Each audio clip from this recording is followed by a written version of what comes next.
Attention YouTube reviewer, the following video is filmed on a private gun range by a firearms expert.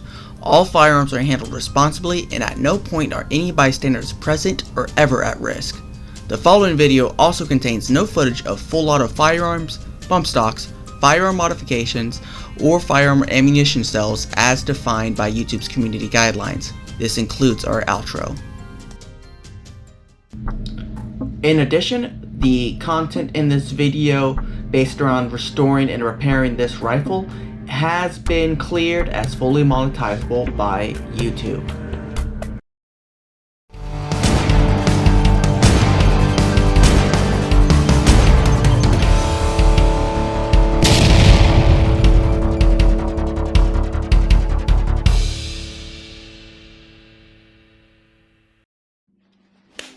Welcome back, guys, to part 2 of the VZ-52 restoration, the video series that is a partnership between my channel and RTI, otherwise known as Royal Tiger Imports.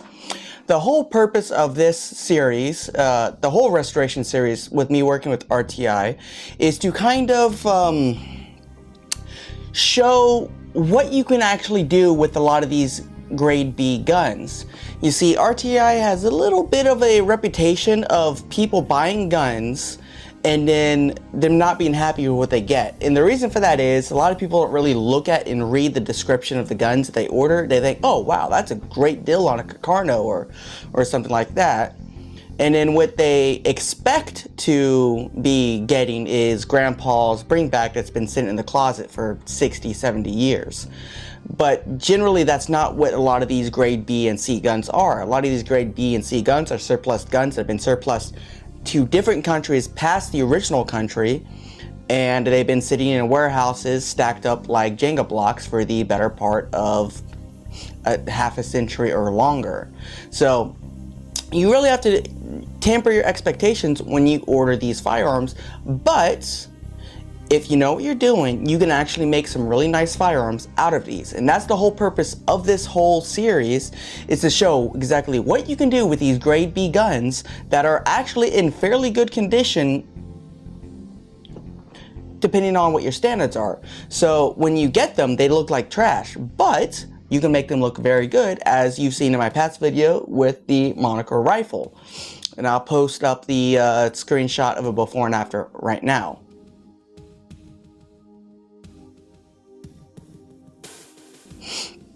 So, before we get into today's video, what we're doing, let's talk about today's sponsor, RTI. Royal Tiger Imports.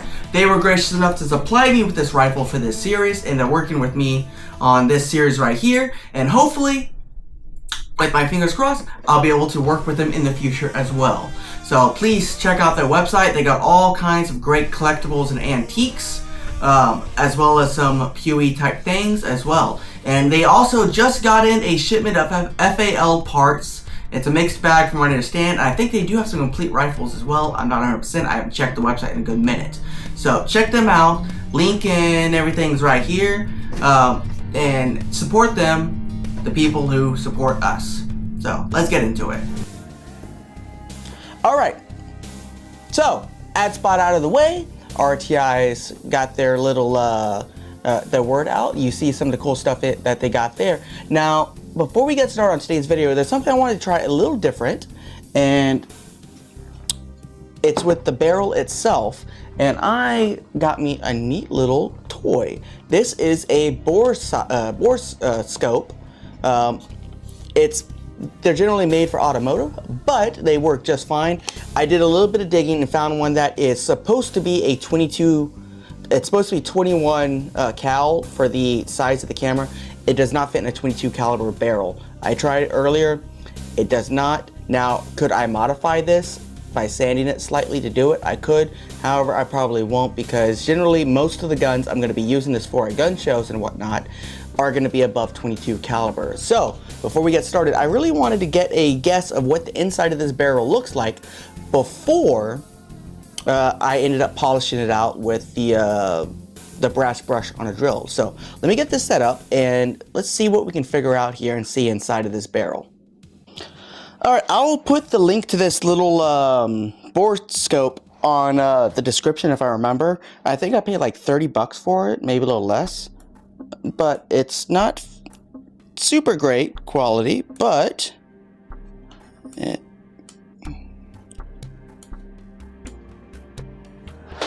don't tell me it's broken already.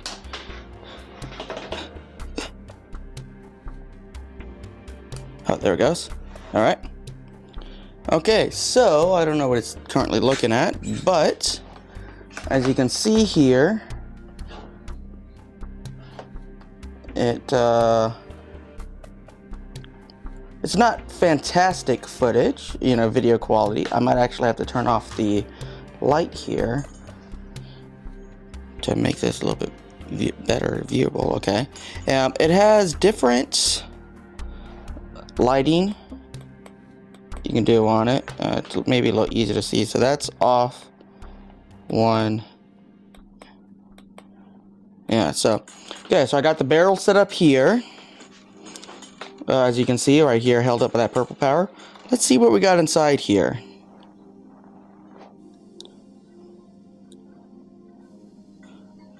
Okay, well, I mean, so far it looks pretty rough in here.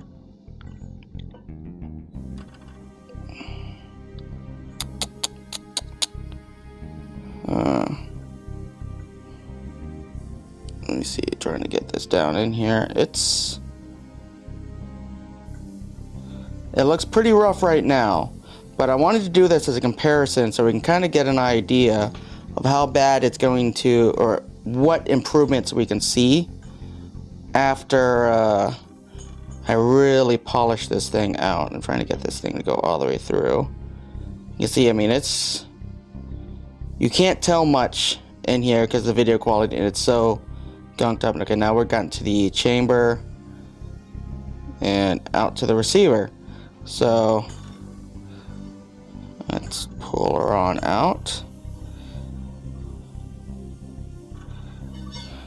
Alrighty. So there's that. Alright, well, that was neat. So we'll see how it looks. So the first thing we're going to do is we're going to lay out all the metal parts here inside of our tub. Everything that we're cleaning up here. I set everything in here. I got some Cosmoline on my hands. Fun. I will be wearing gloves for during the actual cleaning up. Because the water in my city is extremely hard and has a lot of crud in it. Got everything? I got it. But back here, in the bayonet situation. Alright, so let's go over everything that you're going to need if you're going to clean up these metal parts the same way that I'm going to do. So the first thing I use, Purple Power. This stuff is awesome. It's really great. Basically, the starting of this cleaning project, what I'm going to do is I'm going to open up the Purple Power, pour it inside of here, and I'm going to take a pot of boiling water and add it on top. And that's going to help really melt away all the Cosmoline and let stuff start breaking up and stuff. And by the time it's cool enough for me to start working with, I'm going to be coming in with toothbrushes, other types of brushes, steel wool and whatnot to start cleaning up all the rust and all that stuff that's here. There's actually not a whole lot, to be honest, so a lot of this stuff looks like it's going to polish up really good. Now, this is 4/0 steel wool, so 4 zeros on the package. I don't have the package, I don't know where it's at, I think it's out in the garage. I also have some 220 sandpaper for unseen areas that may have really heavy rust on it. I don't see a whole lot of that that's going to need it. So we may not need any of that. I also got 600 grit sandpaper for kind of starting to polish out and smooth out certain areas. And then to finish up, we have some 1200 grit and of course the steel wool. Now that's usually enough that I've found to get most of the rifle looking nice, or most of the metal looking nice and clean and ready to be blued. Now, when I do my bluing, I usually use a cold bluing solution, and I'll show you that here a little later on once I get all that done. The other things that I'm going to need: drill. Milwaukee, of course, is what I like to use. A cleaning rod with brass bore brushes on it. Some good cleaning Q-tips. And more brushes. So that more or less covers everything that you're going to need for this part of the cleanup. So let's go ahead and add in our purple power. Now don't be shy. You want a good amount of it. This stuff eats up grease pretty good, especially once you put the heat on it with that boiling water. So don't be shy with it.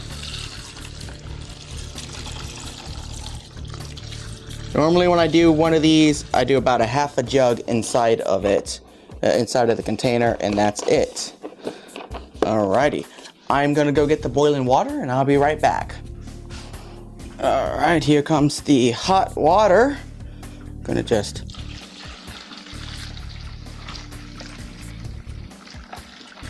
and I'll probably go get another batch right there to do and add in, but you can already see it's starting to break down a lot of that grease just off of that. Alright, so this has been soaking a little while. It feels like it's gonna be cool enough to touch. As you can see, you can already see some stuff here starting to break off. So what I'm gonna do here in a second is I'm going to go ahead and turn up the camera, bring it up and get it up over looking straight down. That way y'all can see me working on everything, and we'll go from there and we'll start cleaning everything up. So yep, let's get this going. Alright, so first thing I'm going to do here is I'm going to put on some gloves. I just have to get some cheap gloves. I am out of my good ones that I really like. They are very expensive, so cheap is what I'm doing today. So where are we going to start here? So I guess first let's start out with the simple part. Let's start out with the dust cover. You can see here it has some of that, it almost looks like a blue, like a bluing on it, but it's pretty rusted up here on the top. So let's hit it with a toothbrush, see how much of this stuff comes off just with a toothbrush. I am probably going to end up re-bluing all this. Yeah, I am. So let's see if any of this stuff comes off pretty good here on the inside. I'm going to have to get sandpaper in here, I can already tell you. Now, you can see through the water right now. I guarantee you here in a little while, you're not going to be able to see through here at all. Because, yeah. So, first sandpaper. For this part here, I'm going to start out with the 220 because there's quite a bit of rust on here. I'm just going to tear off a piece. Tear off another piece, set that there. Just going to fold that over. Let's just start by just sanding her smooth, get down to bare metal. Now this dust cover almost looks like it's painted, which almost makes me think that this dust cover is actually from a 52-57, the 7.62 by 39 gun, because those were Parkerized. And this finish on this dust cover looks very similar to what I've seen for the Parkerization on VZ-52 rifles. It's almost like a gray Parkerization. It's kind of interesting looking. I can't think of anywhere else I've seen it on a military rifle. But we're gonna take this down to bare metal. Now, something I do like to do with these surplus guns is I don't like to polish this up completely and make it perfect. I don't want this to look like a brand new gun. I want it to still show some age. So anything that's got pitting, some of this lighter rust and stuff like that, I am not going to remove off completely. I'm going to leave some of that stuff so when I blue it, it adds some contrast and has age looking to it. Because I still want this gun to look like a old surplus rifle. I just want it to not be all rusty. So as I'm working on this, a thought just occurred to me. When when I get the property that I'm looking at building, one thing I really want to invest in is a proper sandblaster setup, a sandblasting hood, because that would make stuff like this much faster and easier to just sandblast parts, like especially low crevices and stuff like that. Now the bad thing about that is that would completely remove patina, but if I do something really light, like say soda, baking soda, or walnut, something like that, I could still maintain a good amount of the patina. Just blast off all the stuff in these tight, like this little rail here, it's gonna be tight to get inside of. But yeah, so basically what are you gonna do? You're just gonna work on it, sand it down, rinse it down. So about right in here is what I'm looking for, where there's still a little bit of gray, you know, some darkness to it. But I do want to get all of this parkerizing mainly off. That way I can get the bare metalness of blue, because this parkerizing or paint, whatever the hell is on this dust cover, is not going to allow the bluing to take hold. So you want to get that all off.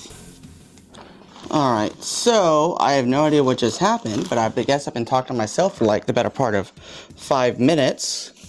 But the inside of this dust cover had some pretty nasty rust on it. So what I ended up doing is I brought out the Dremel with a little steel brush head on it, and I'm just using that on the inside here to break up the fine rust. Just because it's not visible, it's not where anyone can see it, and it's a lot easier and faster to do it on here like this. Just to break up that stuff like that. Now, like I said, you don't want to use this anywhere that you can see, because it could be a little bit harder to hide the marks that this makes versus by hand sanding.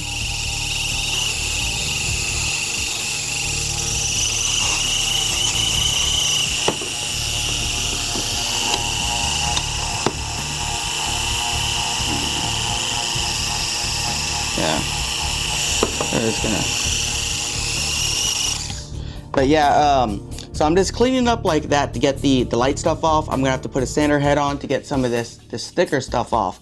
Now, you might be wondering, how come I only use 220 grit sandpaper on the sanding on the outside? And that's pretty easy to explain. So basically, when you're sanding this down to remove rust on a firearm, if you use anything heavier than 220, it makes a lot of scratches on the metal that's going to be real hard to hide later on. So if you do a 220, you can see here, you can very lightly see the scratches, but once I hit it with the 600 and then that 1200, those are going to disappear. If I did something like 60 grit or something like that, it's going to leave deep scratches that's going to be real hard to clean up afterwards. It may make it faster, but it's going to be hard to clean up in the long run. So I'm going to get this part completely finished up, and then I'll check back with y'all in a little bit. Alright, so as you can see, I've got this all cleaned up. All the major rust is off of it the way that I need it off. So now what I'm going to do is I'm going to get a piece of 600 grit sandpaper, and I'm just going to kind of do a light sanding on that, just to get rid of all the scratch marks from the 240 grit, and to smooth it all out. And it doesn't take a whole lot. You just want to polish it off a little bit. Once again, depending on how you're wanting to do this, you may want to take more or less off. So for instance, if you're wanting to do a gun and make it look like a brand new factory refinished gun, chances are what you're going to do is you're going to take this and you're going to sandblast every single part, and then you're going to either hot blue, or you're going to parkerize or Cerakote or something to make this look like a brand new gun. Personally, I like, especially with military surplus, I want it to show its age a little bit. So I want it to look a little aged. So I really don't want to polish this off all the way down to like a brand new finish. I just want this to be clean enough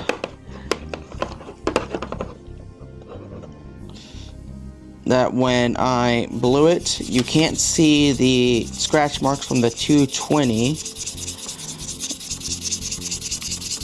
and it still shows some of that age, some of that pitting. The dark spots are still down inside of the pits, so that's going to show through really nice once it's blued.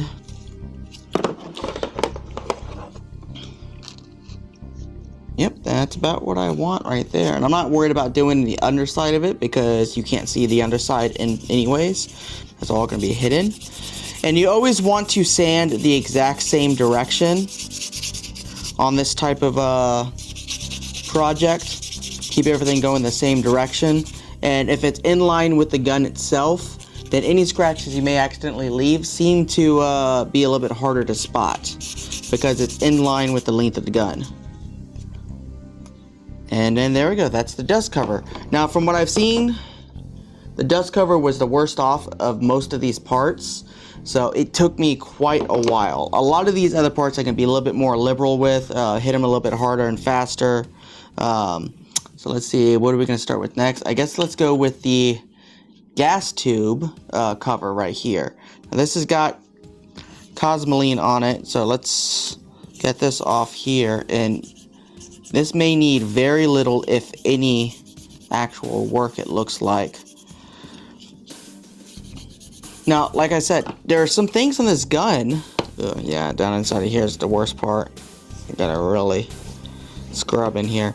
Now, like I said, some of the things that are kind of interesting about this gun is it seems to have features from the 52 and the 52-57, which replaced it, which would be the 7.62x39 gun. And part of what I'm seeing here, besides the receiver having the extractor, oh god, that stuff is so gunky. Besides having the extractor claw that is meant to be on the 47, I think I might have to put more purple power in here. My brush is officially gunked up with stuff. However, it looks like besides a couple of rust spots, this is mostly cleaned up. Yeah, I'm gonna have to dump the whole thing of purple power in here. That is not nice. Oh god. So it's almost like this cosmoline that's inside of this rifle has wax content in it. And because it's got wax, it's not breaking down like it would if it was a solely oil-based lubricant. Just gonna dump a bunch more of this in here and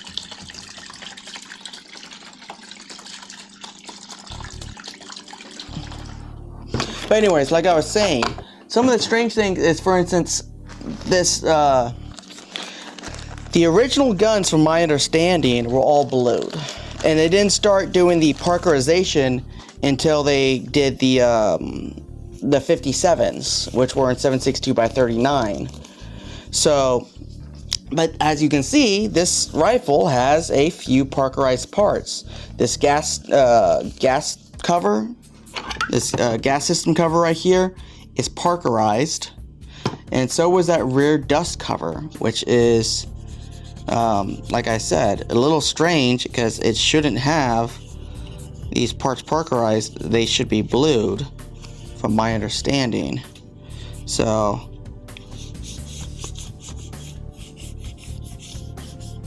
okay, let me do that. Rub this off.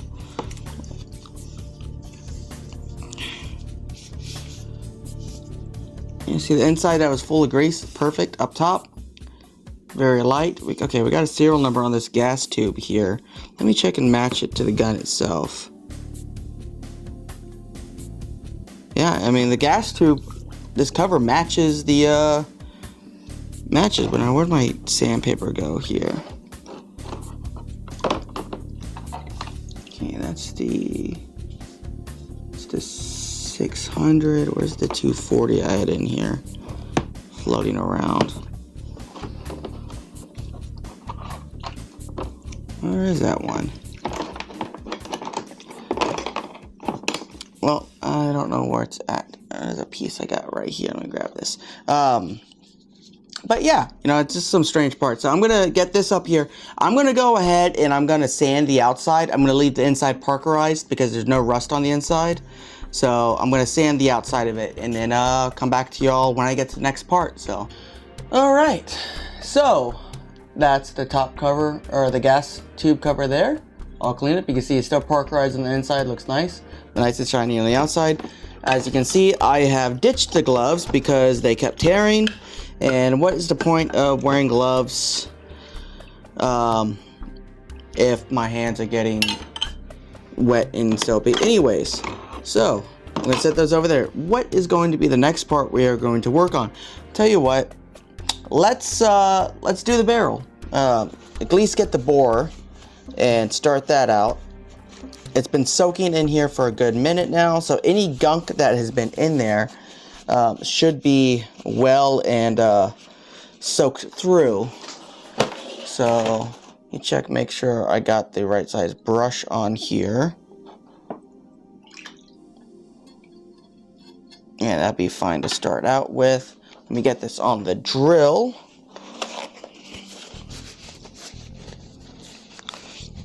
Now I will have to do a second size of brush when I go to do the chamber, which is going to be a little tough because I'm going to have to come to the back side for the chamber. Alright, so get up, drill here, start slow.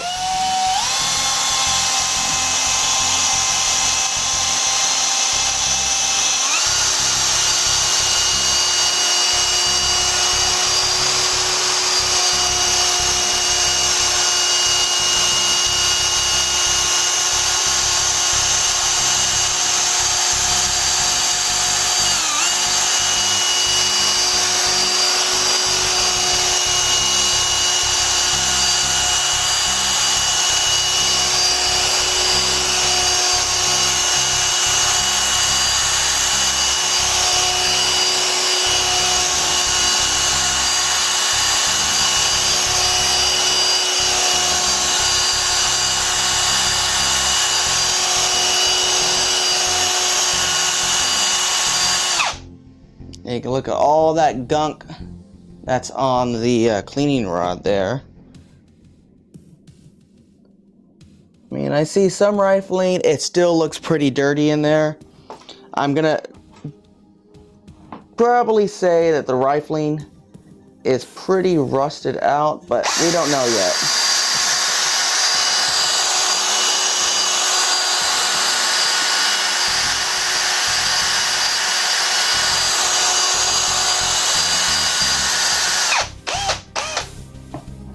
Set that like that. Get some more fluid down in there. Try to wash off this rod. All this stuff. Get that nice and clean.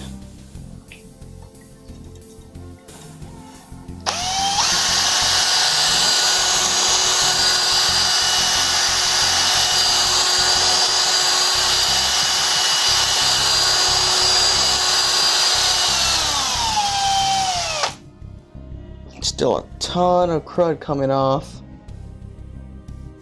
I mean, I can see land and grooves, but it still looks pretty rough in there. I might have to do quite a bit of polishing to get that where I want it. But I think that's a good start for right now. Let's look at the rest of the barrel. So we got gunk everywhere. So I guess let's start by trying to get this cosmoline off with the toothbrush. This stuff is still super caked in here, as you can see. Let me see, do I have a stiffer bristle brush? This one's a little stiffer. Of course, I got so much purple power in here, it's hard to grip onto anything. My hands are all slick. Oh, that feels... that's practically dirt. I might have to use a Dremel to get into that. Yeah, that's...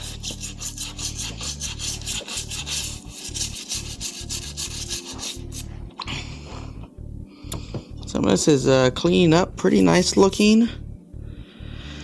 And once again, it's looking like this was parkerized. Let me see, I got a pick over here. No, I did.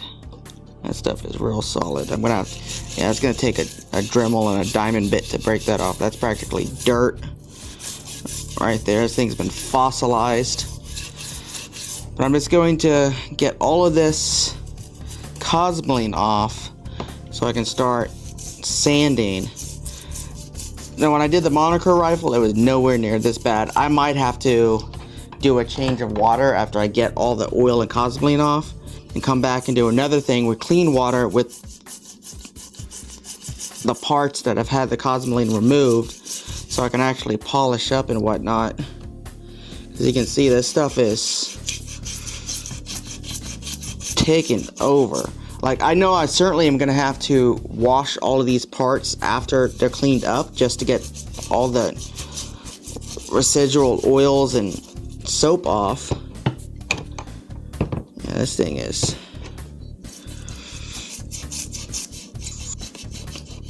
But, I mean, lo and behold, this lower is parkerized. I might, before I do anything, slug this barrel and see if it's a 7.62 by 39 barrel. I mean, it could be possible. I mean, it doesn't have the barrel pin in the right spot, but I don't see any reason why it would be possible that they could have, you know, some point did some other mixed batch guns. They're trying to get rid of the 52 parts and ended up just slapping 57 parts on receivers and whatnot just to get everything done. But I mean, it's possible. You never know with military guns. Every once in a while, someone comes across something that shouldn't exist, but it does. And, you know, if you're one of those people that's lucky enough to end up in that situation, that's awesome. You got something that's really rare or one of a kind, and it's got some weird history. Really rough machine marks here on this front part of the receiver. But yeah, this is just having trouble holding a good grip, thanks to the purple power. I'm gonna have trouble down inside of here. There's a lot really gunked up inside of there.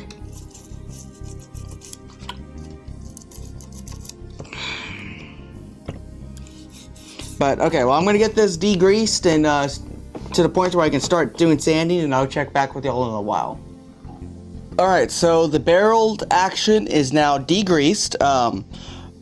I had a ton of trouble getting all of the cosmoline out around the barrel and receiver right here, where the I guess the tappet comes through the receiver. There are two holes that go through the receiver, and then there's this gap that goes all the way around the barrel in the receiver there. It was real hard to get in there, so I got it out the best I could. And then what I ended up doing to get the rest of it out is I went out in the yard and sprayed it with the water hose. Now, that may sound stupid to some people, but then again, I'm here in South Texas. My water hose has been in the sun all day, and the water coming out of it is every bit 150 degrees or so hot. So I put it on jet, squirted it in there, and melted it and blew it all out, so everything else is blown out and done. So what I'm going to do is, the heaviest rust on the receiver is here, back here where the spring recoil, everything's set. So I'm going to use the Dremel on this to Dremel this out, and then hand sand the rest of the receiver up here. Down here underneath, where inside of the wood, I don't really need to sand anything in here because it's mostly got that parkerization and there's not really any rust. So I'm just gonna do that. See, and I already have the little stainless brush on here, and I have it on my lowest setting, and I've got to set this like this here, and I'm just going to come in here and just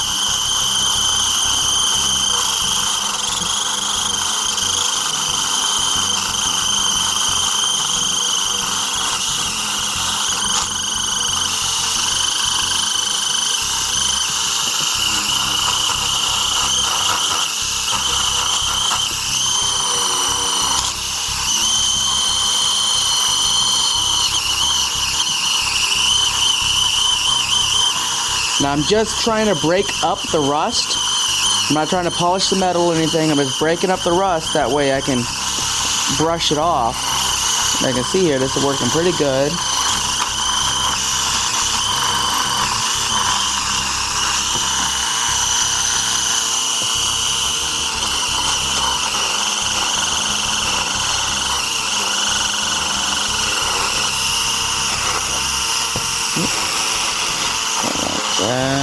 Like that. Then I'm gonna have to change to a different attachment to get down inside those crevices, but you can see I mostly got all that rust off, and I can actually see markings that I couldn't see before. Now there is something I do want to bring to your attention. If you're going to use brass brushes like this one right here on your Dremel to help clean this out, keep in mind on rougher surfaces like this, it will deposit the brass color onto the metal. So you will have to go back later on and try to remove some of that brass. Otherwise it's going to leave kind of a gold finish.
Now this type of brush here is really good for getting here inside of all of the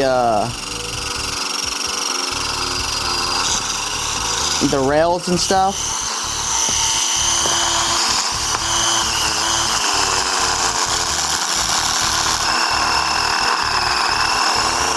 Because there's never enough to fit inside of there.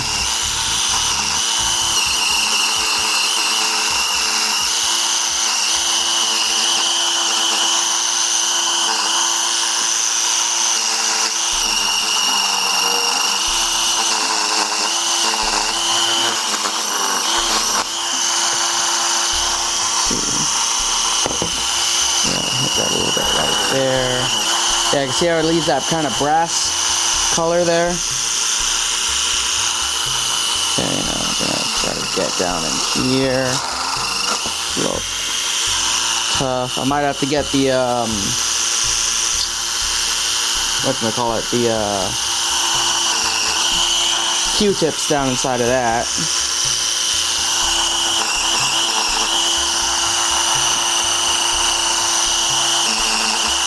Okay, I think I'm done with that. You can see I was able to get a ton of that rust out. It's still liquid, it's still kind of stained on there, but it's broken up and gone. So now what I'm going to do, I'm going to put the stainless steel back on to get this back section here, and then get a Q-tip down inside of that, and then I'll start sanding up the rest of this and then go to the barrel. Basically the barrel here, this whole section here is parkerized and looks pretty good. I'm not going to touch this. What I will touch is from here forward, and I'll sand all that down because I don't want to touch this parkerization. Now I am going to run the cold blue over this parkerization as well, because there are spots where the metal is shining through, and I do want those that chunks of metal to have some protection. So I am going to run the cold blue over that, but I'm going to leave the parkerization.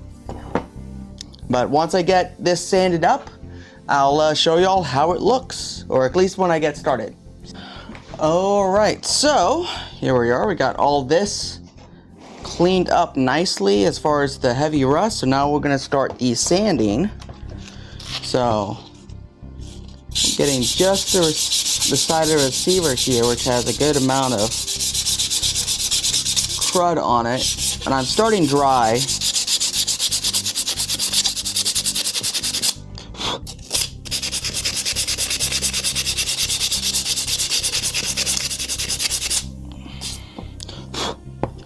got so much crud on it. I'm just gonna start getting this wet. Start working on that like that.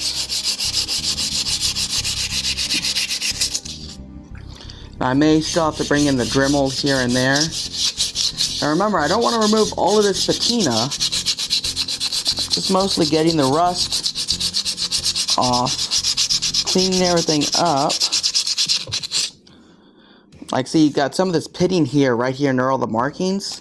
I might bring the Dremel in here to clean some of that up. Just so the stamps and markings are a little bit more visible.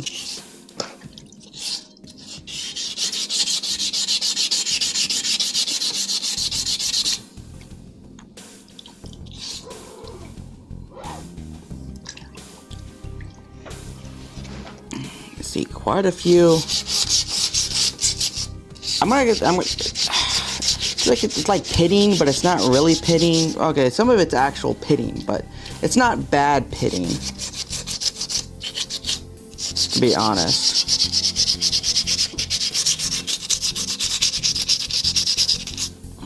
Okay, I might bring in the Dremel to clean that up there, get the rust out of the markings. Alright, so camera battery died, you know, same old stuff. Got that going again. So anyways, I am just trying to sand this up just enough to remove all the rust and to get rid of everything I don't want, but I still want to leave some of these dark spots inside of the pits, because when I blue it, that's what's going to create the illusion of age, that this is a aged rifle and it's not something that's just, you know, been well kept and whatnot. You can see the history and the age behind it. So that's what I'm trying to do here, is I want to leave some of that, but I don't want the rust. I just want that dark patina that's inside of those pits. So that's what I'm going to do. I'm going to go ahead, finish sanding this up here, then start sanding the barrel, and then I'll probably go through and get the Dremel to do some of the last final touches. And when I'm done with all that, got all this cleaned up, how it's gonna be before bluing, I'll check back in with y'all. Alright, so here is the receiver barrel action. Now, is much more complex part than on the moniker, so it's taken much longer. I think what I'm going to go ahead and do is I'm going to go ahead and blue this part right now, just because I want to be able to set it up out of the way and have it be able to work here with all these small parts. Plus, it's just about done, and I don't want any rusting to happen while I'm working on everything else. Now, this is the cold blue solution that I'm going to be using. I used this on the moniker and it worked pretty good. Now, you want everything to be completely dry, no oil on it or anything like that. I've been scrubbing on it real good, so there shouldn't be any oil on it. I'm going to start with the barrel first. That way, when it's done, I wipe it off. I can work on the receiver, which has all the nooks and crannies. Now, I am going to put on gloves for this, because this stuff will stain your hand. I'm going to put on a glove, it looks like, for this, because that's all I have left. So all you really need to do this, to have this nice and clean. Now, if you can heat the metal up first, that does help a lot, because it actually opens up the pores and allows, let me put down some paper towel here. It opens up the pores of the metal, the crystalline structure, and allows the blue to work in a little bit deeper. I'm going to set this down here. I'll bring you here like this. Wipe this clean one more time. Alright. So basically, I'm just going to shake this up. For right now, I'm just going to put a little bit here on the barrel, and we are just going to rub it in, and you can see it's working right away. You do have to sometimes do multiple coats to get it to properly stick on, or to get the right color that you're looking for. Also, keep in mind, different types of metal or steel compositions are going to blue differently. So don't be surprised if you're working on a rifle or a gun, and you can't get the exact same level of blue on every single part, because some parts of this might have a slightly different metal composition and the blues differently. It's pretty common, nothing to really worry about. It just, always remember, when you're working on these old guns like this, perfection isn't always possible.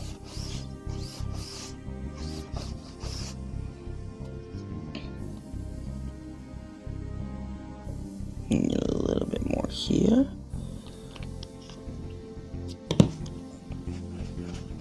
Just gonna work this on just like this. Now the barrel is easy. All in here is what's gonna be hard, because there's lots of nooks and crannies to try to get into.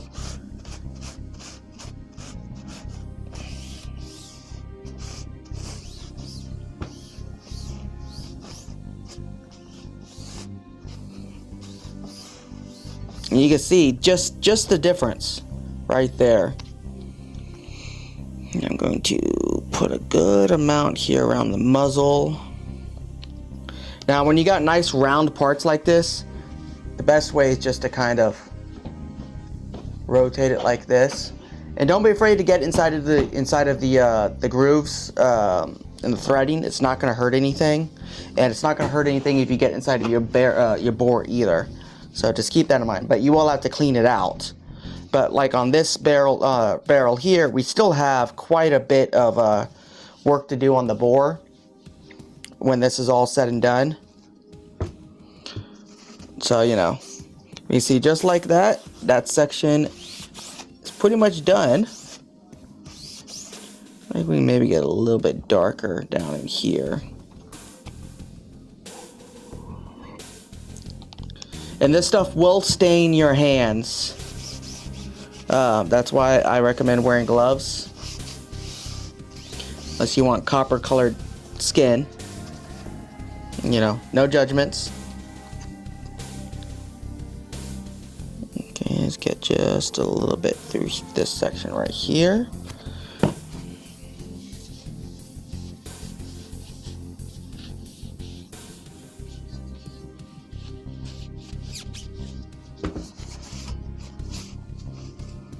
You see why I didn't get quite a good coating here.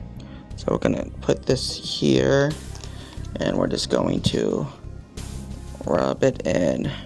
Rub on in.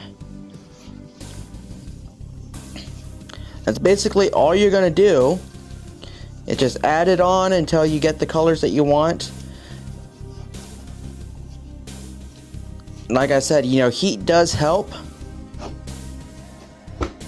but it's not necessary. I mean, there's a reason it's called cold blue. Let's see, I need a little bit up top here. And I'm being a little bit, you know, picky on some of this stuff here. A lot of this barrel on this rifle is not visible to begin with. So you really don't need to be as picky as I'm being, but it is still protection. So that's what you want to do, is still get everything protected the best you can.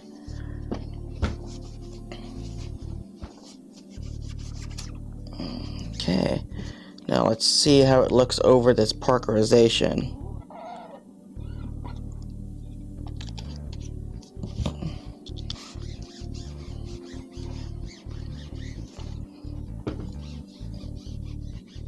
Yeah, you don't notice it so much on the parkerization, but I can definitely see the little silver spots in between the parkerization have disappeared. You can't really see them anymore.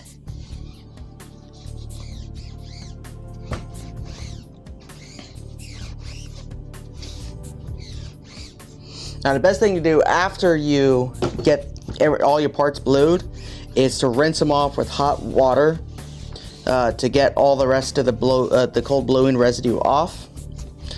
And you might need to take a toothbrush into like the threads and stuff like that to get it out of the threads and whatnot, but you see that's there. Okay, now let's do the receiver here.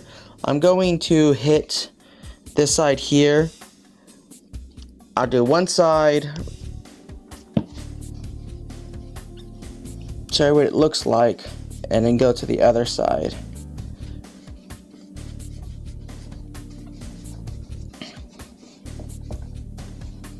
Yeah, see, it's gonna need a little bit heavier. Sometimes you gotta kind of, I might go away from the paper towel and use my fingers here, 'cause I got the gloves on, so I can really feel it, get nice, good, thick coats on it. Sometimes you gotta let it sit on there for a few minutes. Like I said, if we had heat on this, if I had heated the metal first, it would have worked a little bit faster and better. But that's just because the heat helps the blue work into the metal a little bit better.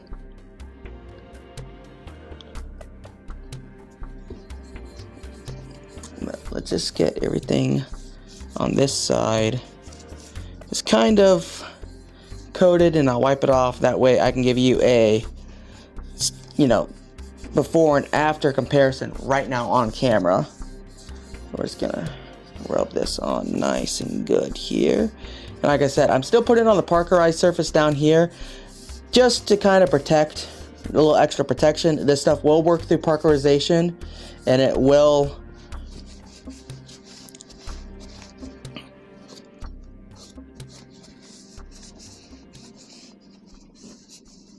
okay, let's wipe this off good and clean so I can give you all a before and after. Okay, so here is this side here with no bluing, and this is the side with cold bluing. It's kind of hard to see right now on camera, but you can tell there's a clear difference. It's in the gray, and that's blue. And I was making kind of a shiny blue, which isn't that big a deal. It depends on what type of bluing you want. There are different types of bluing all the way around when it comes to bluing firearms. But anyways, I'm gonna go ahead and get the receiver finished up, and I think that's all I'm gonna do today, but not the end of this video. So I'm gonna finish up and I'll show you what it looks like when it's done. Alrighty, the receiver and barrel is completely blued.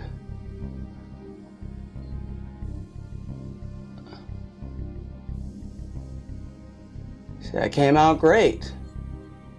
Nice and dark. The longer you let the stuff set, the darker it will go, but it still looks old, but it doesn't look like it's, you know, too bad off, but everything looks good. Now the last thing I'm gonna do is I'm gonna oil this thing up nice and good and set it off to the side, that way I can concentrate on the rest of the parts tomorrow. Yeah. Alright, I'm back. It's been a few days since I worked on this because it's been a particularly hot and rainy week, and though I only worked 2 days on this schedule, those days took me longer than normal, and I really didn't feel like doing anything after I got home. So here's what I got done. I have the gas system cover here, the little dust cover here. You see I got it blued and oiled up. I have the dust cover here, you see, blued and oiled up. And then the barreled action, which came out really nice looking. A little bit of pitting here around where the front sight block goes, right behind it, but you see, very, very nice looking for the most part. Some pitting on the receiver, but otherwise than that, pretty good. Now, I also got some much better gloves that aren't going to rip and give me problems, so that's that. Now, I was gonna say, it is very important when you cold blue these parts like this that you oil them up very good afterwards, and you want to leave quite a bit of oil on them for a while, so that way the oil can kind of soak into the metal a little bit. If you don't oil them up when you go to after you cold blue them and you leave them out and it's particularly warm and humid, they will rust. So that's keep in mind. Now also another thing, after you cold blue, if you're wanting a more worn appearance, that also looks a little bit more aged, you don't want it to look as new and blued, you can actually take that 1000 grit sandpaper or even that 4-aught steel wool, and you can lightly sand on the cold blue to remove some of it and allow some of that metal to kind of show through, and it will look more worn. This rifle, I'm wanting to do a nice good full restoration on it, so I'm going with the solid blue on this, but you can still see the age through the bluing on this particular thing. So I just wanted to go through that. So let's see what we're going. Like I said, this stuff's been soaking for a couple days. I'm sure there's been some more rusting happening in here, but okay, so let's start with okay, we got the gas tippet system here, the tappet. Where is that brush? Where is the brush? It was in here somewhere. There it is. So let's get this cosmoline off. Now some of these parts that were on the inside of the rifle that were really heavily covered in cosmoline may not need any bluing or any extra work, because they look like they were pretty well protected and preserved inside of all that gunky cosmoline. This one's gonna be a little tough to clean out because it's got kind of a I guess the cradle that the spring sits in. This is gonna be a little hard to clean everything out here. But yeah, I don't think that this one will actually need much cold bluing or anything on it. Now these gloves I got at Harbor Freight. They are a 9mm, so it's some, you know, thick gloves. That cheap dollar store stuff I was using last time just was not cutting it. They were not handling it very well. Am I just moving this stuff around? Let me see, I think I've got a stick here. Maybe I can use this to get down inside of there. But yeah, so just, no, I can't get in there. Where's my pick? Okay, this here. So basically we're just going to be cleaning out all the gunk here, clean up the parts. Like I said, looking at the tappet here, I don't need to do any bluing on this at all. So I'm just going to clean this up, get all the cosmoline off, and then dry it off and oil it up. And that's all this part's going to need right here. It's not going to need anything special like some of the other parts. Now there are parts in here, particularly the exterior parts, that will need quite a bit more work, like the bayonet assembly. We'll get to that when we get to that, but just trying to get all this cosmoline out. That way this can be clear. So part of the problem with some of these surplus guns you get is people don't clean them out properly enough.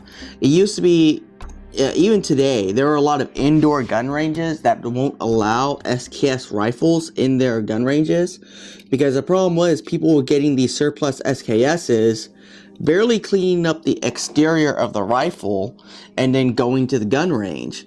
And what happened is when you get these surplus SKSs that are stored long term, is they also pack the bolt and stuff with cosmoline. So what would happen on these SKS rifles is they would literally have the firing pins stuck forward position, or would get stuck forward position thanks to the cosmoline, and it would cause a runaway fire situation. It just slam fire. I had a similar situation happen to me once at an outdoor range, but actually my firing pin got bent somehow when I was firing, and that's what led to the slam fire runaway situation in that. And luckily by the time the range officer showed up, I actually had the gun already taken apart, you know, to figure out why I just mag dumped a 30-round pro mag.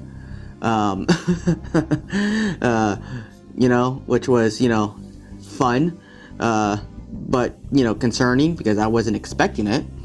But, you know, he was pretty chill. I'm like, hey, look, you know, I got the firing pin here. It looks like my firing pin bent and got stuck in the forward position. So he was pretty cool about that. Once I showed him, hey, look, not my fault. It's not like I was out here, with a full auto or whatnot. I think that's pretty clear here from what I can see. I might have to do a little bit more here and there. You get a paper towel here and wipe this thing clean.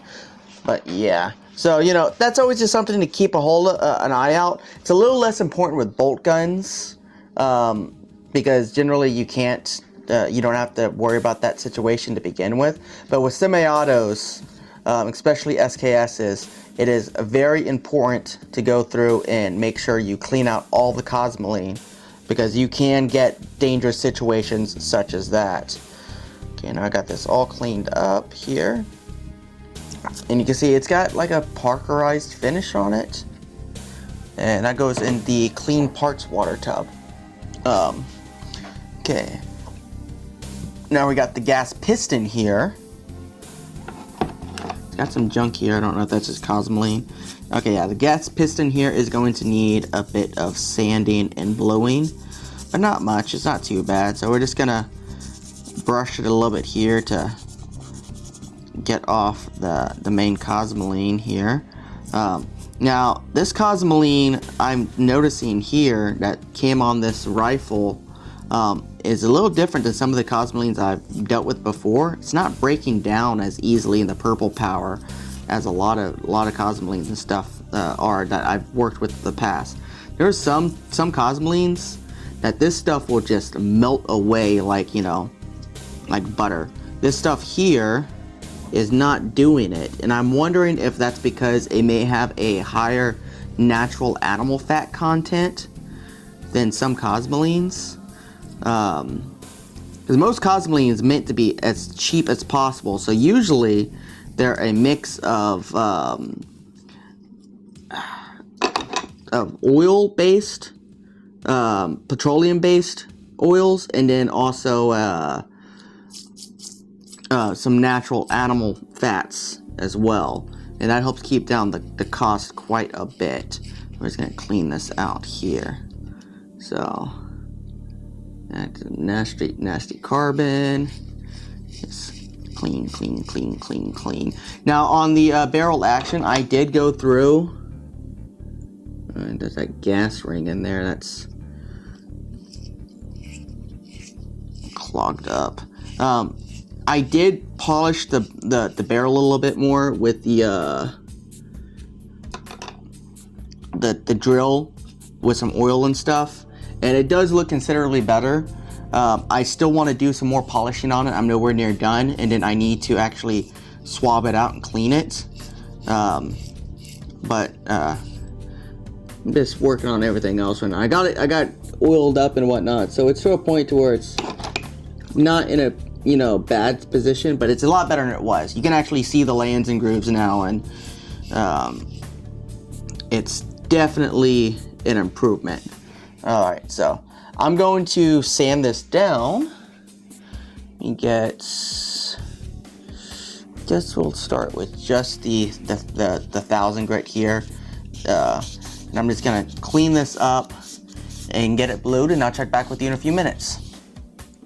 Okay, so I got these both cleaned up and oiled up. You see here with the gas piston, it didn't take the bluing as good as some other parts, and that's likely just from the metal composite itself. Sometimes some of these parts have really weird metal compositions, and they don't take bluing very well. Okay, let's work on the bolt carrier next, because this looks like it is going to need a little bit of work. So let's start by seeing if this stuff brushes off. If not, I may be hitting this with the Dremel. We'll see. Some of this stuff's pretty. Now, I don't like using the Dremel if I can, but sometimes with certain parts like this, it is just easier to get the wire brush on and much faster. Some of this is coming off, some of it's not.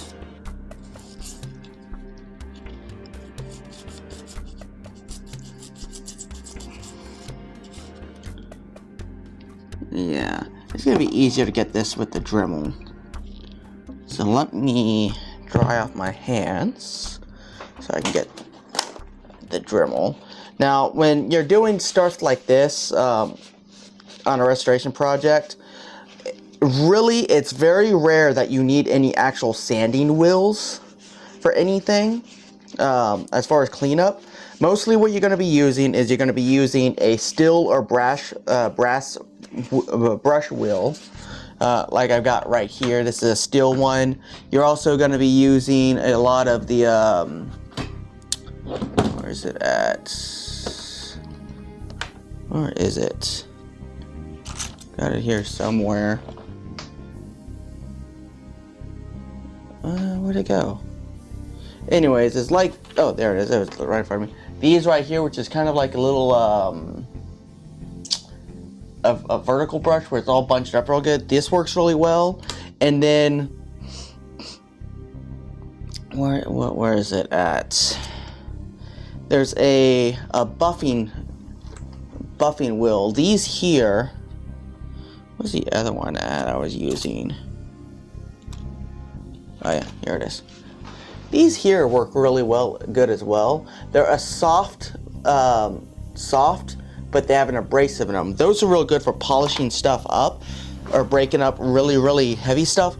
I only use these sanding drum wheels if there's like really, really thick crusted rust on it, which, you know, isn't really that common on a lot of this stuff. You have to end up with a really bad kit in order to have something that's that caked on and you need that much stuff to do. So you can see this carrier is pretty pitted, but nothing that's structurally going to be a problem. I do see some stuff in there that's going to be a little gunky to clean out, but let's just start by just kind of hitting it. Actually, I'm going to swap out to this one right here first, where it's gonna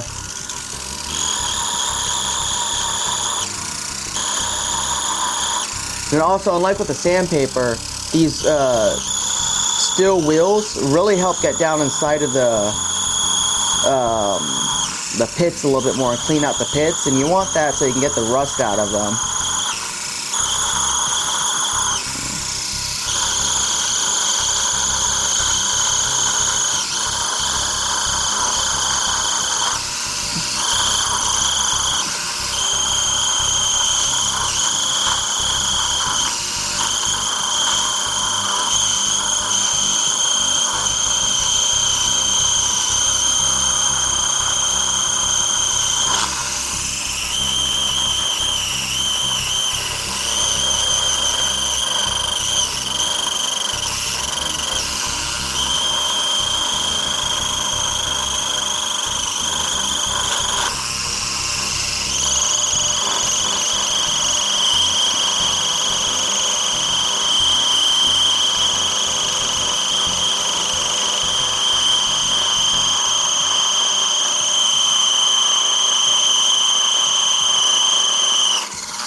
It's hard to see. I was able to get down inside of the pits pretty good. Now I may still sand the outside of this, but I'm just gonna keep working on this carrier, get it all cleaned up, and when it's all cleaned up, I'll show you what it looks like before I blew it. All right, so I've got the bolt carrier here sanded down, and you can see it's got all that pitting and stuff. That's really where the brush comes in, because it can really get down inside of those crevices and really clean them out.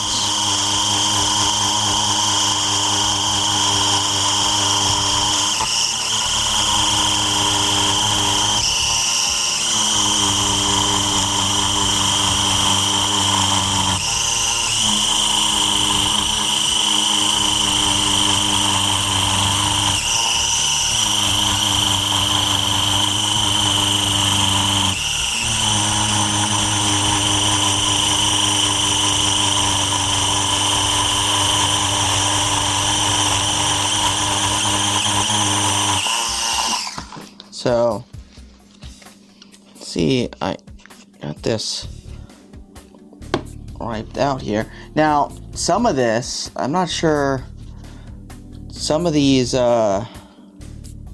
inside these pitting and stuff, it's got some weird dark coloration. So it's gonna look really interesting once I blue this. But see, I still haven't got on the inside yet, but I'm gonna be using the Dremel on almost all that because you can't get sandpaper in there. You gotta use the Dremel with a wire brush to get all that inside. So let me finish this up and I'll show you when it's completely done just before blowing. All right, so that is the bolt carrier completely cleaned up inside and out. And now I'm about to blue it, but I'm curious to see these pitting has really dark spots. I'm curious to see how that's gonna look when I blue it. Because who knows? It could create some interesting effects here. Now, when you blue a part like this cold blue, I have found that rubbing in does seem to work or help. The more you put on the part at first seems to. So what I do is I rub in a light coat, make sure everything's coated first. Kind of make sure everything's coated, a thin coat, and then I just kind of rub it in. And for some reason, rubbing it in seems to help set it in. But if you do it like that, you get an even coat on everything. You're gonna, reduce the chances of you having little spots that are darker or whatnot. I'm just gonna rub everywhere I can get it. Now, a lot of these interior parts inside here, these little nooks and crannies, it's not super important to get those blued because they're all going to be oiled parts anyways, and they're not going to be visible. So it's mainly just all the flat open surfaces that are not going to be rubbing and contacting on anything that you want to make sure that you get contact on. But it doesn't hurt one bit to have internal parts blued at all. So I'm trying to work them in everywhere I can and just kind of rub it all in the best I can. I don't know why rubbing seems to help, but it does seem to help.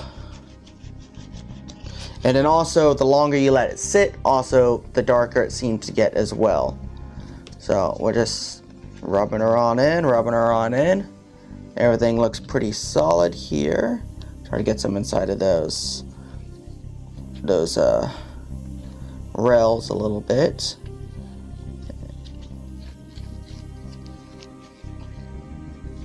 Just like that. Now we're going to take a paper towel, just start rubbing it all off.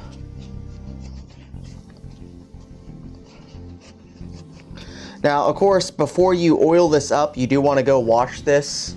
And I recommend using Dawn Just soap in hot water, as hot as your hands could physically stand. And there's a couple reasons behind that. First off, it's going to help cook off any oil that's on the surface of it, along with the Dawn Just soap, which is a degreaser. And then the other thing, the heat, when it heats up the metal, is going to make the metal itself dry off faster. So you have less chance of any kind of oxidation forming while you're getting ready to oil it up. But I mean, you can see right now,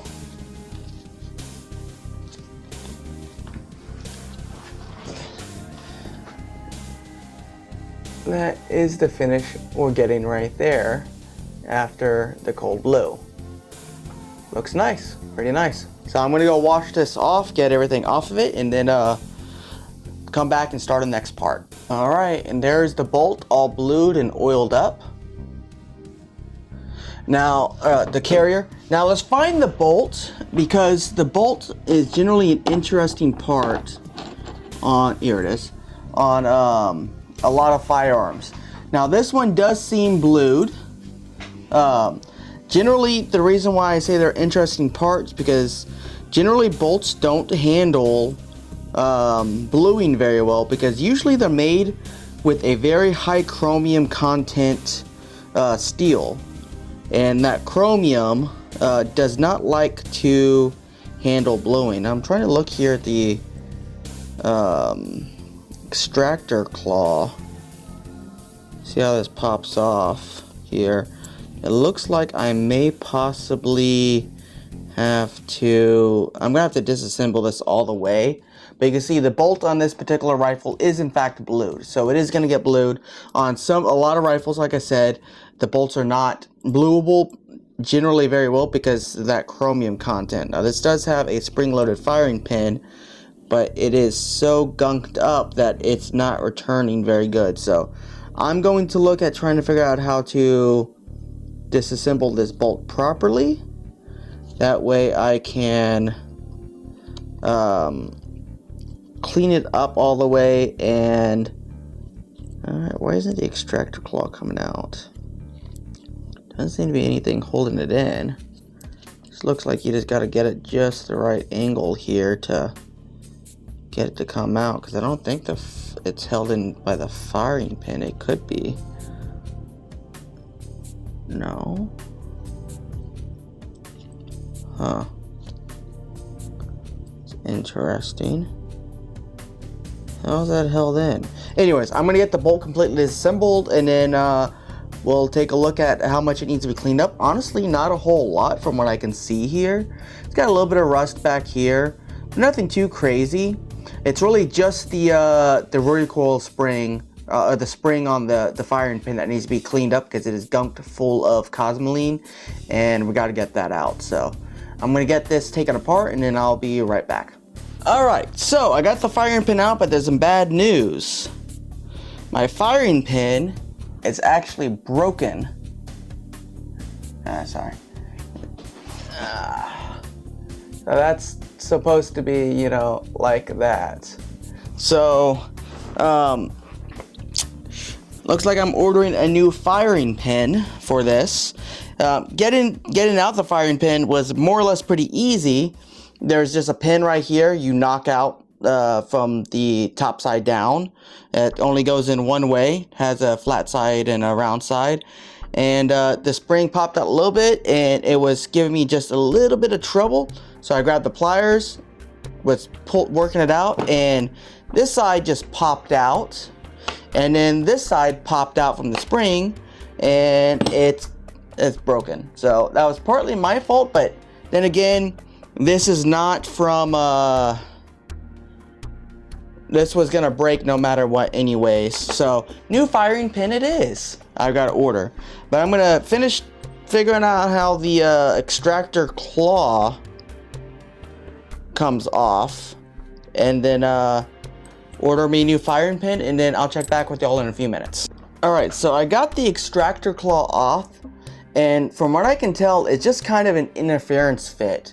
So down here, it just kind of has a slight lump on each side that kind of grips on, and it just is slightly wider here at the top. So basically what I did is I put this here on top of two brass pins, and with a punch I just tapped it on each side and worked it off until it popped off. Now I assume you got to be careful while doing that because this is likely a hardened metal part, which means it's brittle. Now as far as the bolt goes, it is not really, let me see, it's not really rusted at all. I think this little bit right here is just kind of like surface stuff. It's coming right off. Let me hit it just lightly with the Dremel and the brass brush. Just to break some of this stuff off. I think I just gotta clean out the inside real good.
Yeah, it's pretty much cleaned up now. I do have to get in here and clean out the bore here that the firing pin was in, and I clean out this the actual ejector rod here. This is what actually catches on that little stump that's in the back of the receiver and kicks out the shell. And basically all you do to remove this is it's got a slight cutout rail and it kind of fits down in there like that. And you just kind of angle it in like this, sideways, so it drops in to the rail like so. And then you just push it forward and then you rotate it into place so it locks into the rail. So real simple to get out. As far as the bolt, everything came out real nice. What I may do is I may take this brass brush and I may just run a coat over it.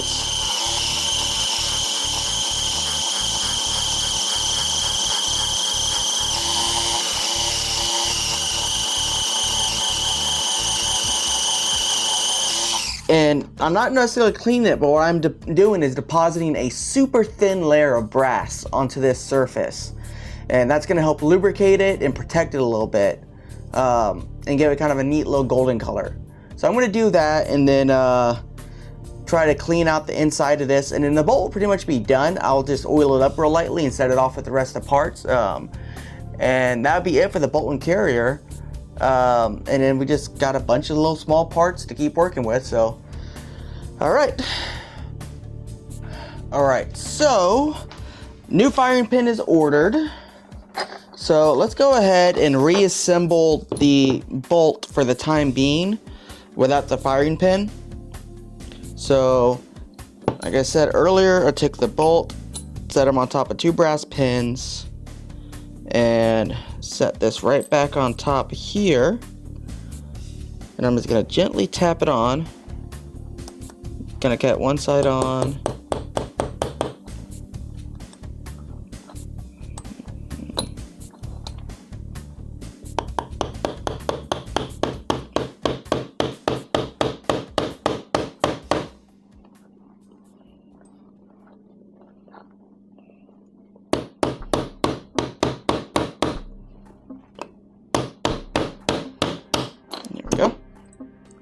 It's on there like it's supposed to be. Nice and brass washed. Set this off to the side. I'm going to need this pin here. So for now, I'm just gonna drop the firing pin spring in there just so it's retained and not going anywhere. Let me make sure it's pushed back all the way. Actually, no, that's gonna be problematic. Okay, here's what I'll do. I will leave the firing pin spring and I'll put it inside of my little parts bag I have here, which are right now only has the pins from the rear sight block and front sight block, so we'll just throw that in there for now. Let's go ahead and reassemble the ejector. So I'm going to set you in here sideways.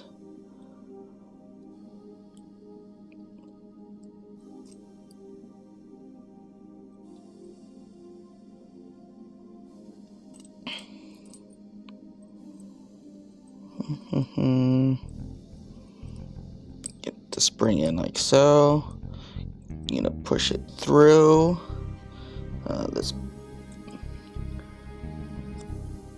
Okay, now this tricky part here is rotating it.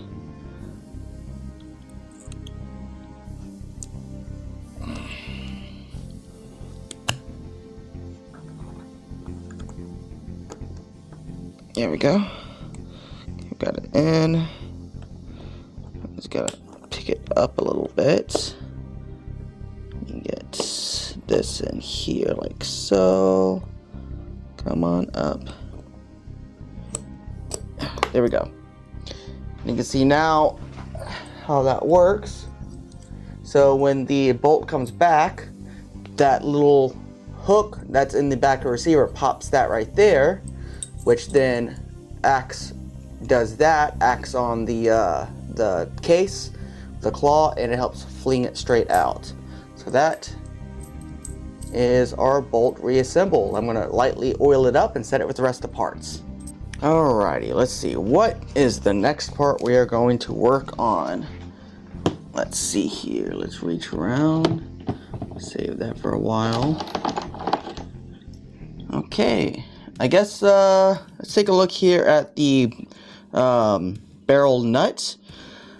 To be honest, I just need to clean this up. Just brush it off. It doesn't have any rust on it. It doesn't have any corrosion. It looks like it's a stainless steel part or a tool steel part with a lot of chromium like bolts normally are. Either way, it's got no corrosion on it whatsoever. It just, well, it's got a little bit right there, but I don't think that's enough for me to really have to worry about. I'll hit that with the light sandpaper.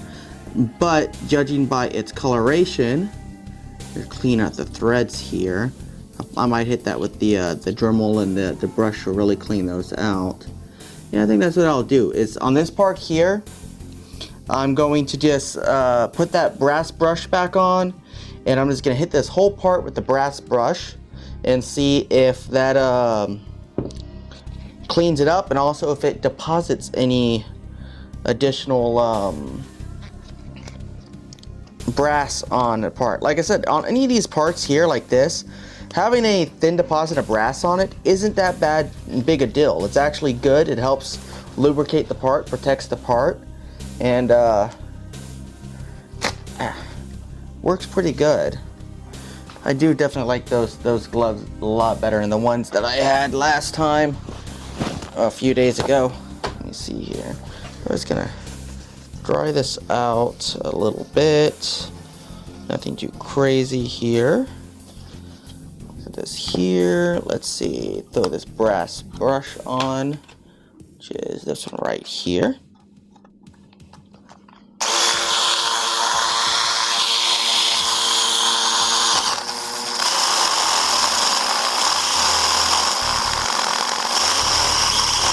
Yeah, that's probably not it.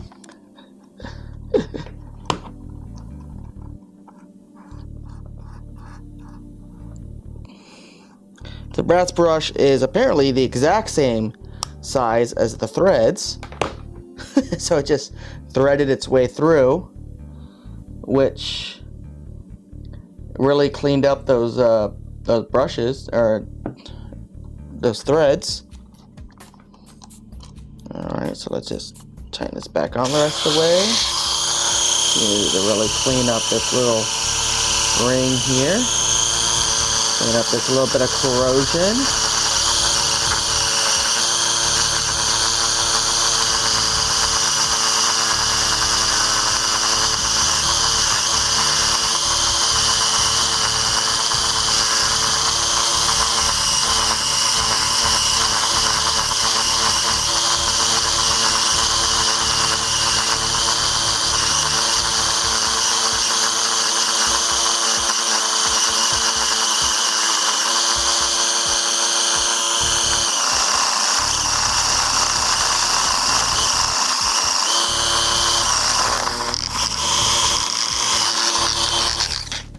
Alright, and of course I did that a second time. But besides that, that's all we need. And I'm not even going to oil this part up because, like I said, it appears to be stainless, have a high level of chromium in it. So it doesn't really need any oil on it, as it's already a corrosion resistant piece of metal. But besides that, that is done. Let me grab a new set of gloves, and guess we'll go ahead and look for the next part already. That one went nice and fast.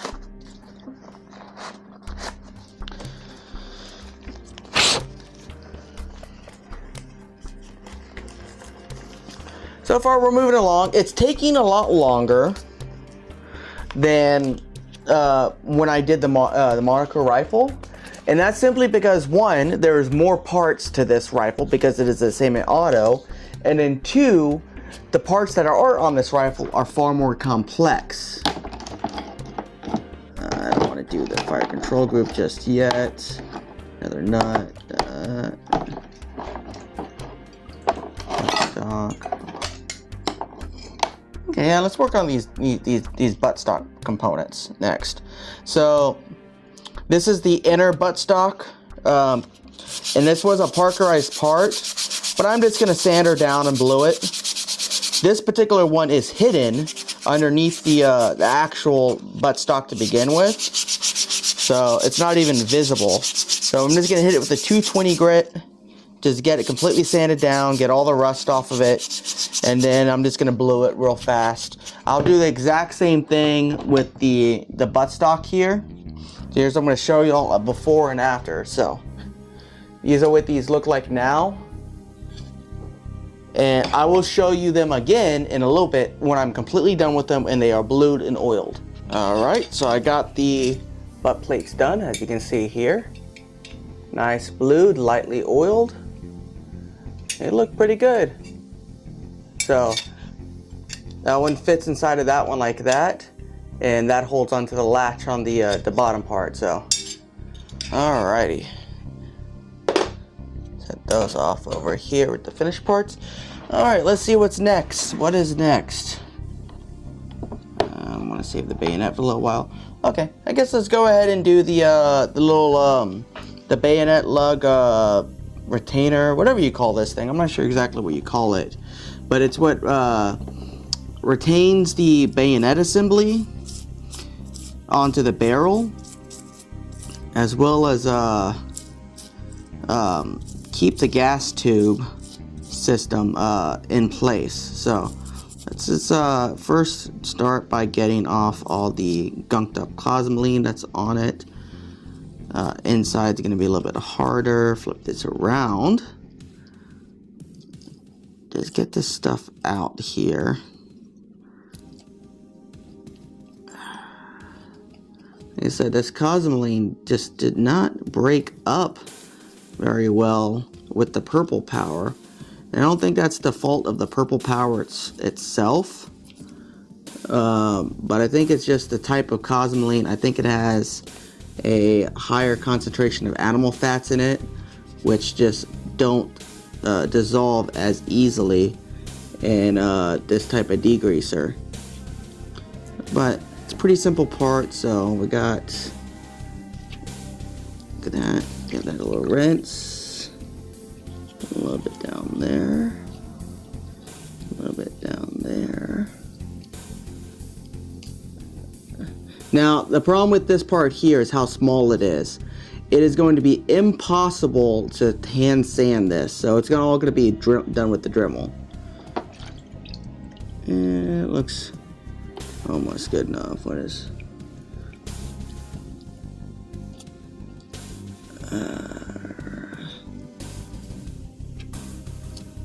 I just want to get the cosmoline off, because the last thing I want is that Dremel splattering that stuff all over me.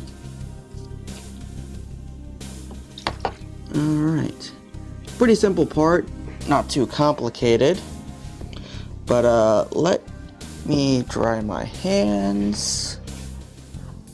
I'm going to need a roll of paper towels here in a minute.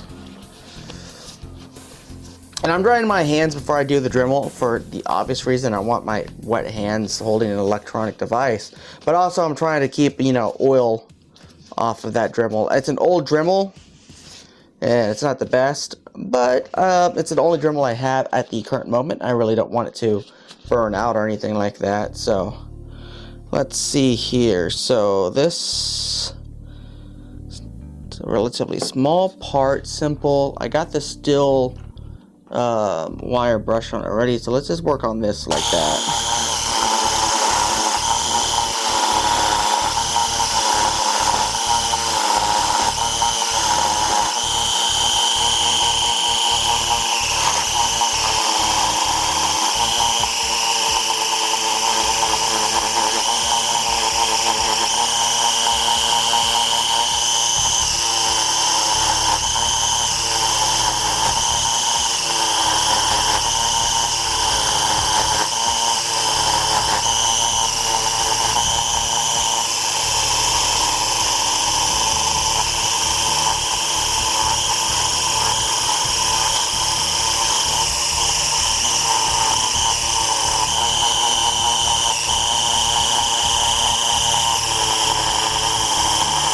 It appears this part was originally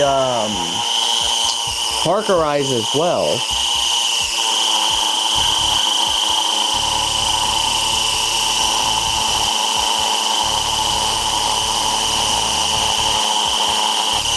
But only some of it still has the parkerization on it. So we're gonna completely clear it off, and it's gonna just get completely blued.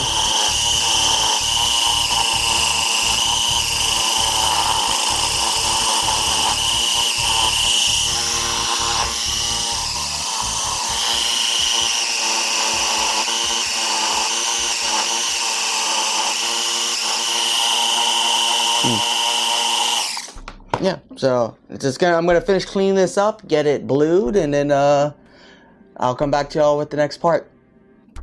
Alright, let's see, what else we got next? Let's see here. A bunch of little tiny stuff in here. Okay, just that. The rear sight itself. So, it's gonna be a little tricky. So let's get it cleaned off first with my brush. Let's just clean it off first. This one might be a little trickier.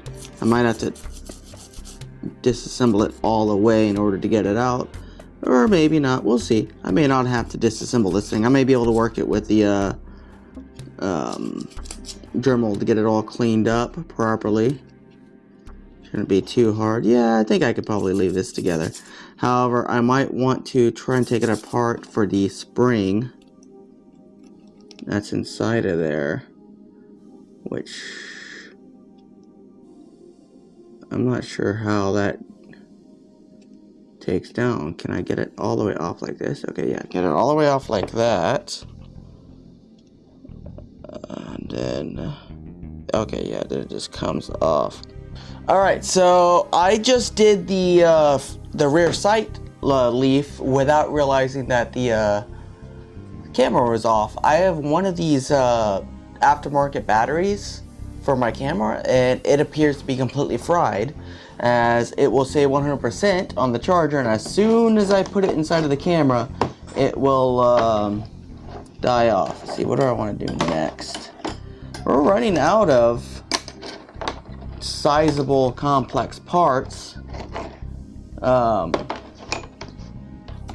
Let's see here.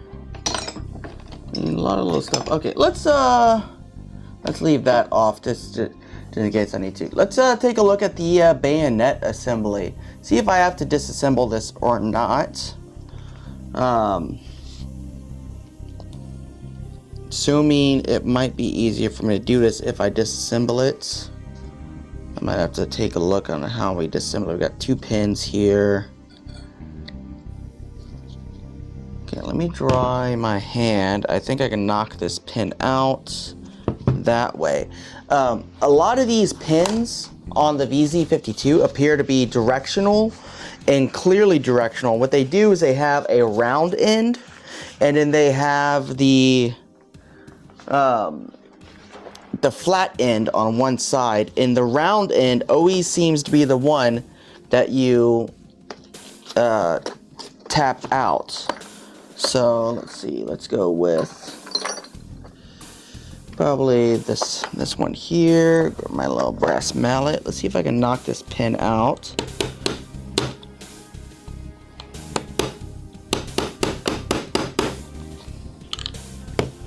So I'll try the other way. I might have to take this out to the press in order to get this one out. Let's see about this smaller pin here. That's gonna be the latch. I don't think this one's small enough for that. This one here should, let me see here. The pin that the actual bayonet pivots on, the one I'm trying to take off right now, I guess right there seemed to have the least amount of pressure on it. It's having trouble getting this thing supported. There we go. Let me switch to a bigger punch.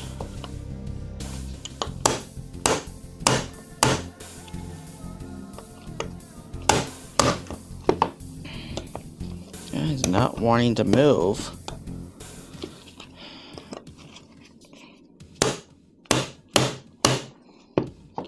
And of course, I'm bending my brass punch. That's no bueno. Let's see, what do I got here for the steel punches? Let me go with this one right here.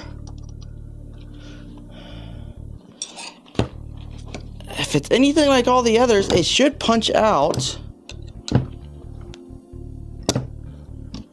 this way.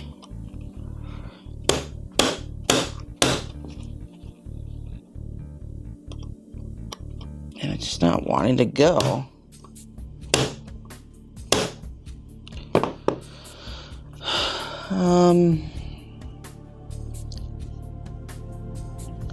Let me try this small pin here. Maybe it's a retainer. Will that fit? No. E.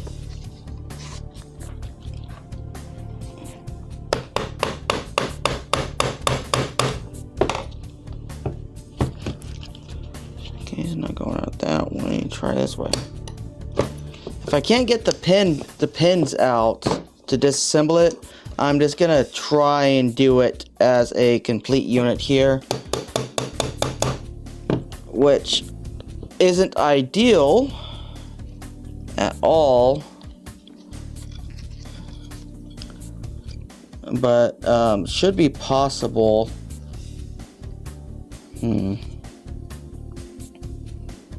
Because you have to take the bayonet off in order to get this out.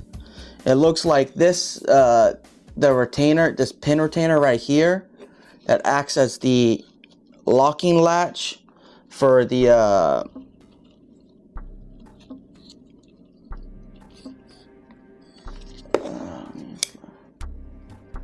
yeah, it works like the locking latch for the bayonet itself.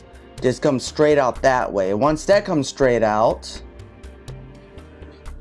then you gotta knock out this pin right here to get the actual latch release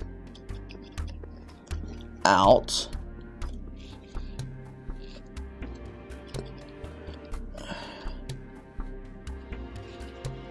And then from there, you can get out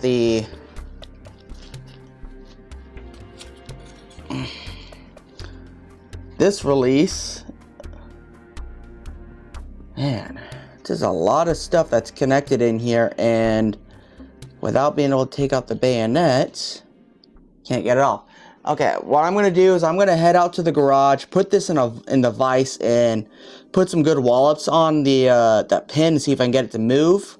I don't want to do any heat on it simply because, well, there are springs in here that I do not want to ruin, so heat is not really an option. But let me see if I can put this on the vise and actually knock some of these pins out. I'm thinking closed position should be the least amount of pressure on that. If I can't do that, well, I will have to try and clean this up without without disassembling it, which is not ideal, but it can be done. It can be done.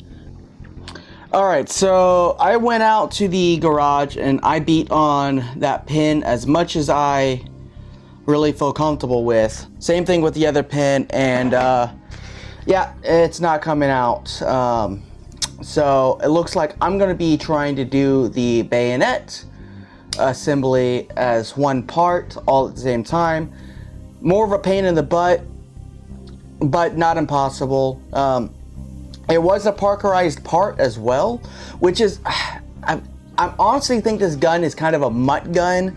I think it was built with a bunch of the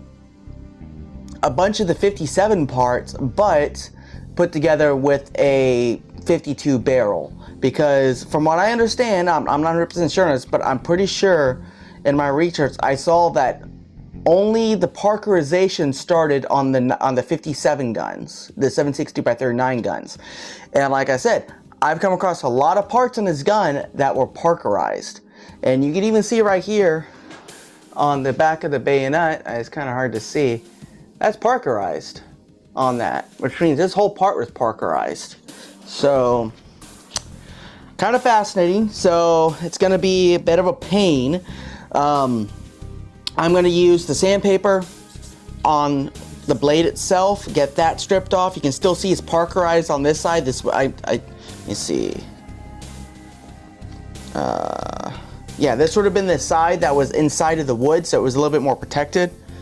And this side, which would have been outside, is completely bare parkerization. So I'm going to strip this down. The blade is going to get completely blued, assuming it takes a bluing pretty good. And then I'm gonna have to use the Dremel for a lot of this small stuff here to clean it up so I can blue it. And I'll just have to work with it like that. Not the best course of action, but you know, it is what it is. So what I'm gonna do is I'm gonna go ahead and start doing all this, and then once I get everything cleaned up and before I blue it, I'll show y'all where I'm at. All right, bayonet and lug assembly is cleaned up. I'm gonna go wash it off in hot water, that way I can get it blued, and when I got it blued, I'll show you what it looks like. All right, so here is the bayonet and bayonet lug assembly completely blued. See here? The blade is a little lighter than I would like, but that could be down to the carbon content in the steel. I'd imagine the bayonet, it not being a structural part, probably they skimped on the metal a little bit, maybe did a cheaper metal composite, I don't know. But it did take a slightly lighter color blue than the rest of the parts. But overall, everything came out pretty nice, looks pretty good. So that's the bayonet. Let's see what we're gonna find next. Alright, so what are we working on next here? Let's do something easy. Okay, the gas, the spring for the I guess the gas tappet, that's what I'm looking for. This one is not going to need anything besides just being cleaned up. Some light brushing here. Nothing crazy here. I'm just gonna brush it off. It almost seems like it's already blued. So, it's going to take that. I'm gonna drop it, go ahead and drop it in the clean water. Nice and easy. Nice start. Let's see, what else we got in here? Cleaning rods. Yeah, okay, let's do cleaning rods real fast. So, cleaning rods are gonna be real easy to do. They're not all that bad off. Just a little dirty, but I'm gonna show you a trick that I like to do with, that you can only really do with these long rods, and I'll show you right now. So, the easy way to clean up these rods is to use your drill, and it's real easy. First, you want to make sure you get off, you know, any grease or anything that's on them. You're gonna throw it inside of your chuck, down. Grab your sandpaper.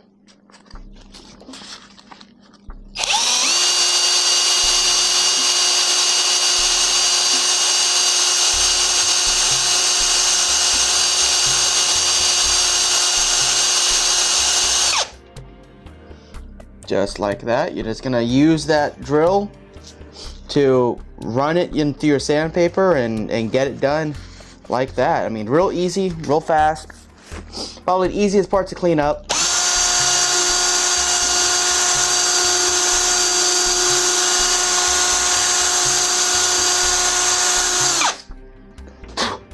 And just like that, your rod is nice and clean. And I'm gonna run it over again with the 600 grit just to polish it up a little bit. And then I'll finish these up and we'll move on to the next part. All right, and here are our 3 cleaning rods, all blued up. Now just to oil these up and pick up the next part. All right, let's see what is next. I'm saving the fire control group for last because I may have to disassemble it. I may not, I don't know. So quite a few small parts. Here's what I'm gonna do. I'm going to go ahead and I'm going to clean all the parts, get all the cosmeline off, and then drop them in the normal water. That way I know what I have left and I can see them in the clean water. And then I can pick them out, because at this point, this solution has done about the most it's going to do for me. So I think that's what I'm going to do. I'm going to dry off the spring, throw it in the tub, the parts tub, and then see what I can do as far as cleaning everything up and just putting them in the tub. And in that way I can show you kind of what we have left. Alright, so here's everything we have left. We have the fire control group, which I'm saving for last. The nut, retention nut for the gas system. This is the hanger for part of the shielding for the gases, if I remember correctly. The cap that holds on the stock behind the bayonet lug assembly. The guide rod for the recoil spring. The leaf spring for the rear sight. The spring for the trap door. The front swing swivel slash nut for the bolt for the bayonet lug, the bayonet lug bolt, and the front sight block. So I'm gonna go ahead and do the bolt and the guide rod first, as I'm gonna use the drill to clean these up. And I'll get those taken care of, and then I'll be back with whatever I start next after that. Alrighty, so these are being finished up and oiled right now. I think what I'm gonna do is I'm gonna go ahead and finish up the rest of the parts off camera, with the exception of the fire control group, and then I'll have to do a section just on the fire control group as far as disassembly. And then I'll probably show a few select parts being cleaned up and blued if anything seems specifically important. You see those are nice and finished and blued. But besides that, I think I'm going to do most of what's left on camera, off camera. I have 14 minutes left on this card. So I'm going to try and save that for the disassembly of the fire control group. So I will see y'all in a few minutes after I have everything else taken care of.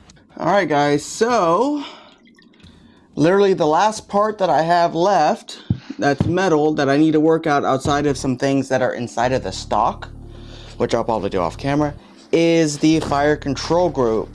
Now, not all of the fire control group actually needs to be worked on, but there are quite a few pieces on it that do need to be cleaned up and blued, and then also quite a few pieces that don't what am I saying here? Well, I have to be taken apart to get cosmeline and stuff out of it. So from what I understand, this first part's a little tricky, as you have to get the hammer spring pushes forward and up out of here, and it's gonna be a little tricky. It looks like there's not much room in there. Let's try to get, man, it is in there good. Maybe I can drive out the, let me try driving out the trigger spring first. Maybe if I can get it out, that might give me a little bit of more room to work with. Set two of these down here. So I can kind of set this up like this, like a brass block. Grab you and you. See if I can tap it out. Okay.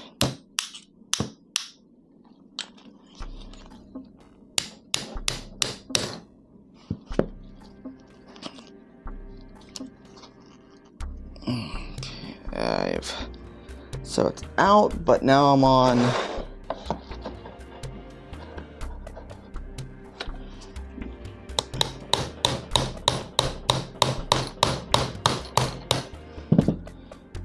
I've got it driven out, but I think it's now wedged thanks to that hammer spring. Let me see if I can work it out with the pliers. Now I assume, okay, there we go. Well, there's that. Now let's see about taking out the pin. I'm going to put it down like this because the pin's under pressure, which means that spring is acting on it. Okay, alright, so. Okay, well that worked. Oh, and you can see how nasty and goopy that is. It's kind of why I've been saving this for the end. I'm just going to drop that back in the water. Okay, so that's out. Let's see, the next pin when I drive out is going to be the hammer pin itself. So let's do the same thing, wedge you up. Oh, okay, cool. I didn't have to knock it out, it just came out on its own.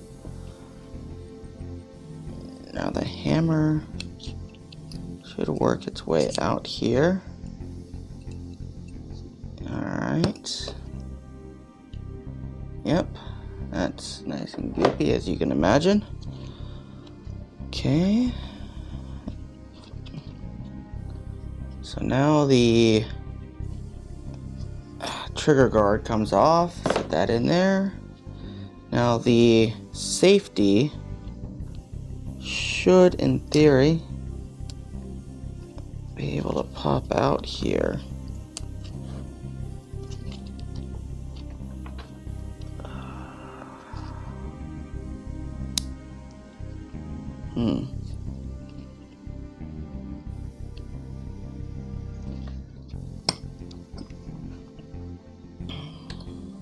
The safety needle.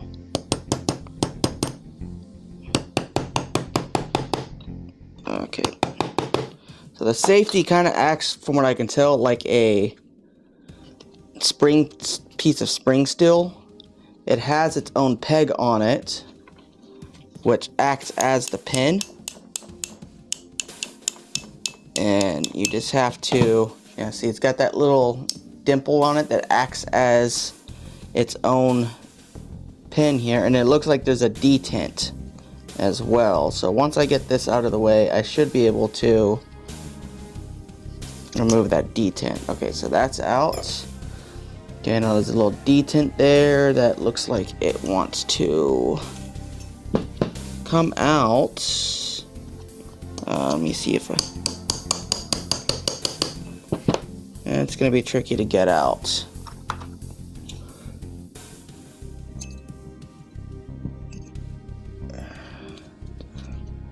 A way to get that detent out?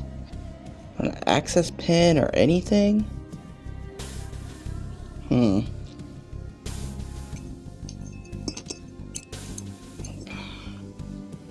I'll have to work on how to get that detent out. The last pin is going to be the mag release, which, let's see, maybe we can just push it out like the rest.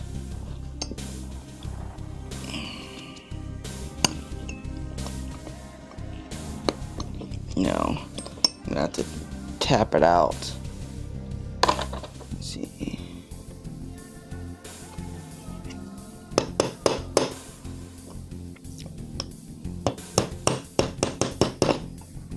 Okay.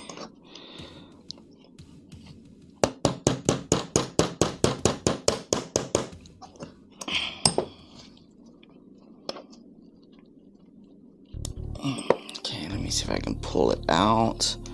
Of course, it is under spring tension. Okay, there we go. Drop that here. There is a spring. Okay, yeah. So it's hard to tell, but there's a spring buried in that, and it's a little torsion spring for the mag release. So I'm going to go ahead and set these pins off to the side inside of my little bag, and then I'm going to get all this cleaned up, and then when I'm done, I'll lay out all the metal parts on the table and show you everything done and blued. And I might even do another little video after that with everything put together more or less in the metal components. And then next week we'll be starting on the stock. So let me get this finished up here, and then I'll be right back. All right, here is all of the metal parts finished up and completely blued and cleaned up. See, everything came out really nice. Some pitting here on the bolt carrier and the receiver, but nothing too crazy. Overall, it came out really nice looking. I think the last thing I'm going to show in this video is I'm going to show out the bore with the bore snake, the bore scope, because I did go through and polish it out even more. So let's pull that up and see what the inside of the rifling looks like. Alrighty, so it's a little awkward how I'm having to film this, but let's take a look inside of the bore here.